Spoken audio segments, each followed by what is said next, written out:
All right.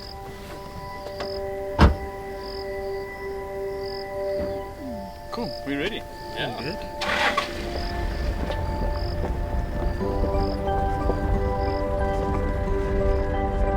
For humans and wildlife to coexist, we need to implement sustainable living practices, not just for the survival of wildlife, but for the continued existence of humans too. Yeah. Conserv Earth identifies, supports, and establishes projects that directly impact long-term sustainable solutions for that coexistence to take place. I've been invited on a journey through the Greater Kruger as we visit just a handful of these inspiring projects. Doing very well. We touch base with the people on the ground, discover just a few of the many success stories, and get an insight into what usually isn't seen. Our first stop is the Southern African Wildlife College. The purpose here is to equip people with the knowledge and skills to protect Africa's natural resources and its wonderful biodiversity. A few of their priorities include aerial support and pilot training, field ranger training, natural resource management, and canine handler and hound training.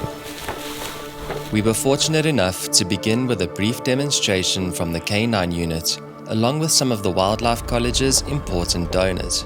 My name is Simon, and I have a team that are coming with dogs, a pack of dogs. Most of them are black and tan coonhounds. Their breed is called black and tan coonhounds. They're very excited. They know what's going to happen, so they're very excited. This department develops canine capabilities in tracking dogs and free-running packs to combat wildlife crime.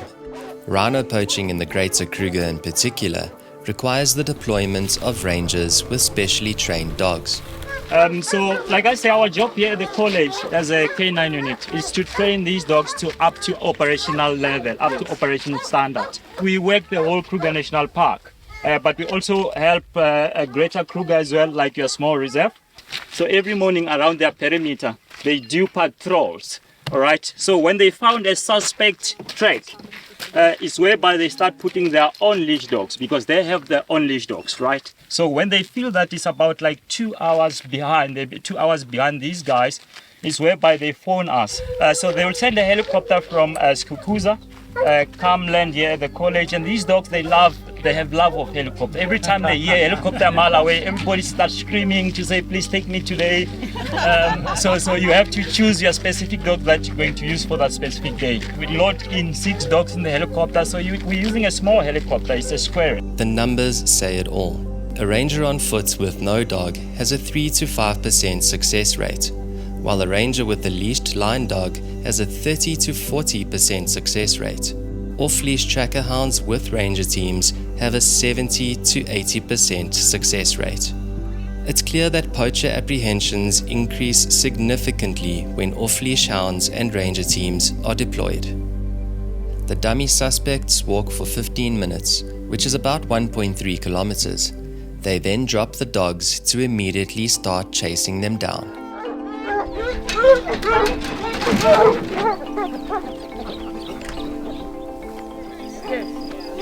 Like they miss, and then they come back, and then they miss, and this one calls, and they go like this. There they go. Can you see them? There they go. Ooh, whoa. Can you see them there on that? So what we do, we store or save the dog's name in this GPS. Then we have a collar that we put on the dogs, all right? So every time these dogs run, you can tell on the GPS that this dog is like 1 kilometer or 2 kilometers. This line is where the poachers walk, and then this is the dog's name that you see. The poachers are there and there. Yeah. Between January 2023 and November 2024, 706 dogs were deployed with 206 successes. In addition to that, more than 172 arrests were made, with over 91 weapons removed. These figures are a result of combined efforts by the Southern African Wildlife College and their partners. Make no mistake, these dogs are very well taken care of. A common question that came up was what happens when these dogs get older and reach retirement. Now the dogs are very slow, but because of their experience, they can still teach the pups. But after that, we can get them like very nice homes that they can be living their life in a good homes. It's not an easy thing to. It's not. There's not 100 people saying I want to send detection or tracking dog. Even if there is, you have to screen those people. Are they really the right people for this dog and to take this dog on going forward? Conserv Earth is proud to provide the Southern African Wildlife College with monthly support for their canine unit. The more they can train dogs and handlers, the more effectively and efficiently field rangers can do their jobs. We take a short drive to the Aerial Support Unit, which is constantly working to evolve and develop the aerial component in counter-poaching and other conservation management techniques. Conserv Earth is supporting the Southern African Wildlife College with 4 hours of flying time each month. Hours in the air are used for reacting to poaching incidents and deploying field rangers and the canine unit into the field. Other surveillance hours are used for rhino monitoring, dehorning and research, student training, and rescuing orphaned animals due to poaching. But what it's also done for us is, on the research side, we can use that data very effectively for rhino management. We can go back and say, well, that's where the population trend or distribution was happening. Because it was dry, this is where the rhinos were going, the elephants. And they are creatures of habit. They'll do it again. You get another similar year, they're going to do that again. There were times when I would fly and pick up 6 carcasses on one single flight. That's how bad it was. And we're still finding carcasses, but not as severe. And another thing we do as well is we train pilots. So we've got a flight school. We teach people to fly. And the whole emphasis on that is teaching pilots in the conservation arena. We take a brief walk through the campus, where students are eagerly learning their respective skills to become conservation changemakers. One of the vital programs is natural resource management. This aims to develop future generations with the understanding and practical skills to manage natural areas effectively. Remember, management then tells us to say proactiveness is better than reactiveness. Field Ranger training is conducted at the specially dedicated and equipped Field Ranger training base.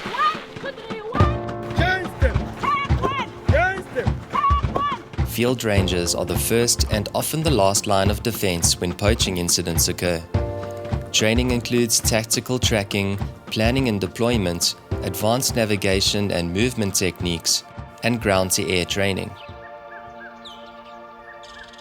An important aspect of being a field ranger is being able to interpret tracks. That brings us to Kurisani Mhlongo. My name is Korisani Mhlongo. I'm from Justicia Village, Kruger boundary from Kruger and Sabisand. Conserv Earth funded his field ranger training before he became an anti-poaching field ranger at Timbavati. But his true calling was always to follow the footsteps of his father and become a skilled tracker. Kurisani is now walking that path, proudly working as a tracker at Tandatula Safari Camp in Timbavati. So I've joined Tandatula almost 10 months now. Tandatula is my second family. I love working for this company and interacting with different guests each and every day, doing what I am proud of. Tandatula is kindly hosting us as we celebrate his success story on a few memorable game drives, on which Kurisani is our tracker.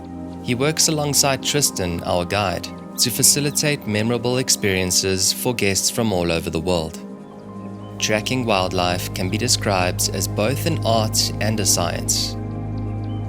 Kurisani's interpretation of tracks and signs is the point where those two worlds beautifully collide.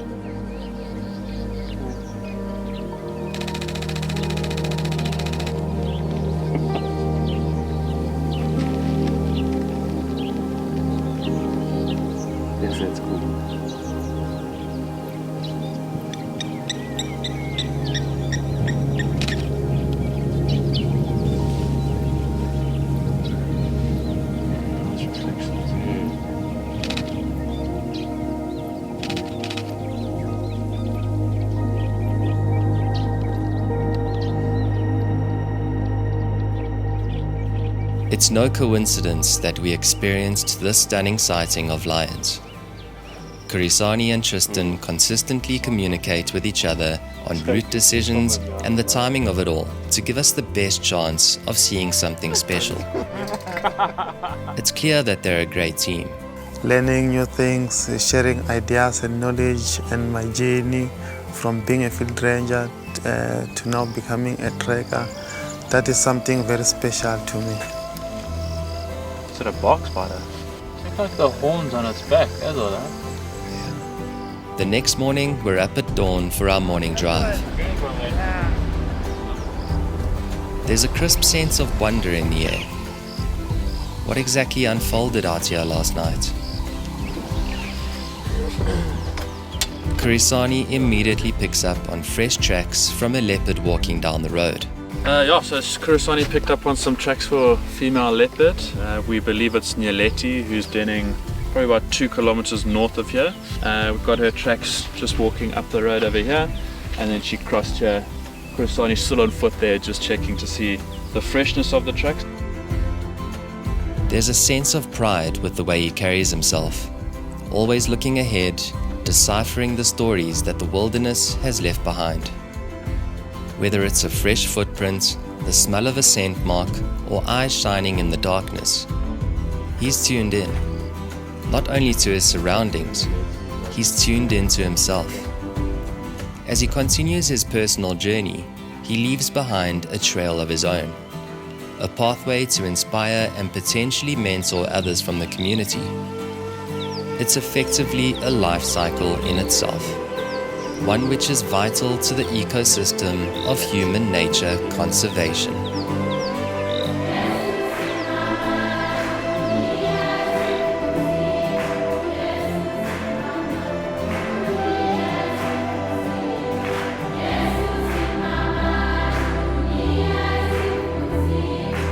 This is just one of the many success stories from the Southern African Wildlife College.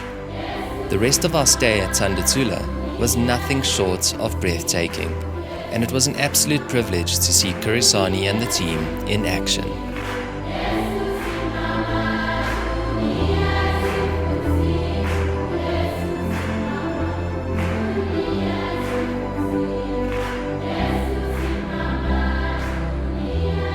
Our gaze now turns towards the world-renowned Sabi Sand Nature Reserve.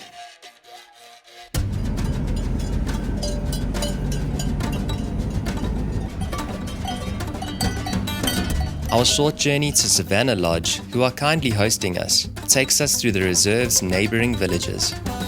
90% of Savannah Lodge's employees are from here, and there's a large focus on the lodge giving back to the community. One of the forward-thinking projects they run is the Kumba and Chila Animal Welfare Clinic, which Conserv Earth is very proud to support. They're all so excited this morning. Kumba and Chila means touching tails in the local Shangaan language, and the name could not be more fitting. Very well. Yes, you are. The focus is on the welfare of domestic livestock and animals in the community. What started with just a kind-hearted thought by founder Natasha White has grown into a fully fledged animal clinic and organization. Julius and I, Julius is one of the trackers at Savannah. We decided to go from house to house and help the dogs and dip them for ticks and fleas because there were so many ticks out there. So we literally took a knapsack and walked from house to house over a couple of weeks, and then it started just becoming more and more people knew about us, and then people would phone us for injuries and illness, and it just became bigger than we anticipated. We didn't realize it was such a big need. So we then got a vet involved, and we started a mobile clinic, and we got permission from the chief to work in 8 different villages. It just kind of grew from there. So we became really busy doing a lot of cattle as well. About 60% of the work is cattle and livestock. And then the rest is domestic pets, mainly dogs, but we do see some cats as well. And then in 2023, we were fortunate enough to have, through some great sponsors, we built the clinic, which has made a huge difference, because before the clinic, we'd have to have dogs, next to a tree with a drip hanging from a tree, and it was just really difficult to take proper care of them. Whereas here, we can we've got the facilities now to look after the dogs properly that are ill. He was in here a little while ago with a broken leg. He broke his leg on the road. But what are you in here for now? Hey? So far we have sterilized over 600 dogs, vaccinated over 3,000 animals, and we're seeing about 100 patients a week. A month, not a week. Yeah, and then over time we've adopted a few ourselves here around the clinic. He had 3 blood transfusions. Yeah, and then he had his leg amputated. He was hit by a panga across the head, so he's got a fractured skull and had an open fracture on his leg. And he had an amputation. And now look at you. Hey, such a happy boy. My special guy. She was literally just skin and bones. She couldn't even stand up. And now she was our first rescue. And that lighter one lying down there. Yeah, the chubby yeah. Oh, this was in Zunzu when we got her. She literally had to drag herself around everywhere. She couldn't get up. And now she can bunny hop around. He was whipped and tied to a tree and left to die. So when we first got him, he was walking flat. He wasn't even walking on his paws. He was walking flat because he'd been tied up for so long. 3 girls brought him in, but then we started treating him. It took us like 24 hours before he'd let us go near him. And then he just became this little softie. The scar was like down to the bone.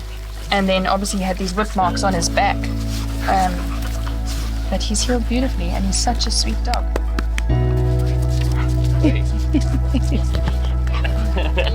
Yeah.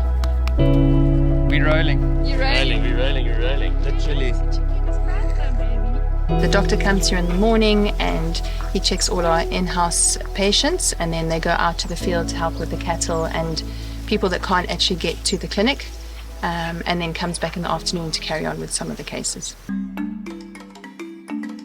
We spend the rest of the morning with the vet as he and his team checked up on the in-house patients before heading out into the community for some call-outs. You see, and that's already closed nicely, and the ones in the neck, eh?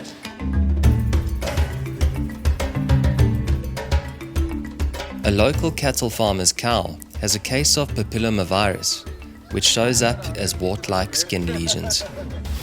What you actually do is, in the older day, people used to take like fish line, and just tie them off, all of them.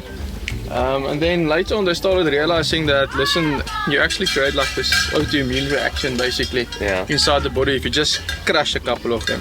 So you just take a pair of pliers and you crush some of them, but like you crush them, okay? They should be bleeding quite nicely. And then just a bit of ivermectin for external parasite control for the flies going there, lying eggs, and a bit of a long-acting antibiotic for the possible secondary infection that happens there, and then you should be fine.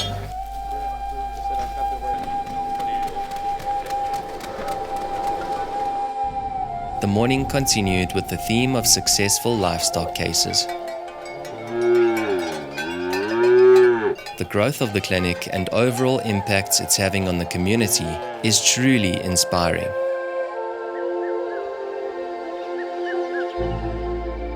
Just a stone's throw away, we re-enter Sabi Sand Nature Reserve. A fence is what separates it from the neighboring villages. But this is no ordinary fence. Project Pangolin is a simple yet effective collaboration between Conserv Earth, the Sabi Sand Nature Reserve, and Vineyard Friends to effectively stop pangolin electrocutions. So, hi, I'm Chris Renshaw from Conserv Earth. Just explaining the pangolin buffer fence or pangolin protection fence. You can see it's probably about 60 centimeters high, goes all the way to the ground, and it has wire meshing. So I can touch it here, it's not electrified here, but as you go up, this top strand is electrified. So essentially any animals, mainly pangolins of course, but pythons, monitor lizards, steenboks, any small things that use the fence to try and get out, they'll hit this and then they can't get through. So essentially it buffers them from the fence on the other side, which is extremely effective from keeping animals in. So this keeps everything out, and then if you come up and over, you can see there's 4, 5, 6, 7 extremely strong strands that go all the way to the base. So before, this was all exposed. So anything that touches that, and if I touch it now, I'll get a massive jolt. But essentially that's all electrified. So That has voltage running through as long as this, but this is now in front to stop anything from getting close to it and stop from pangolins from getting entangled and then wrapping around like they do with a super strong ball. So essentially this is the project in a nutshell, and this runs now the entire length of the Sabi Sand Nature Reserve, so extremely effective. You guys helped us to actually complete this pangolin protection fence last year. And that was hugely beneficial to us because we had a lot of incidents where we were losing pangolins, getting caught in the fence, the electric strands. So both you guys stepped in and helped us actually fund and put together this fence line. And since its completion, we've had huge success with pangolins being found along the fence and not being injured. They're completely unharmed. They can't get caught in the fence, which has been huge. So it's been a massive win for us. Now that the fence is complete, we're looking at really just understanding our own pangolin population, like how many pangolins are on the reserve, and just getting more data on them. And we have a couple of options to do research in the future. We did recently do our first pangolin release, which was also very successful, and the fence really helped with that. So yeah, moving forward, there are a couple of cool, exciting projects on the horizon for the pangolin project. So yeah, we're awesome. Thank you. Excited for that.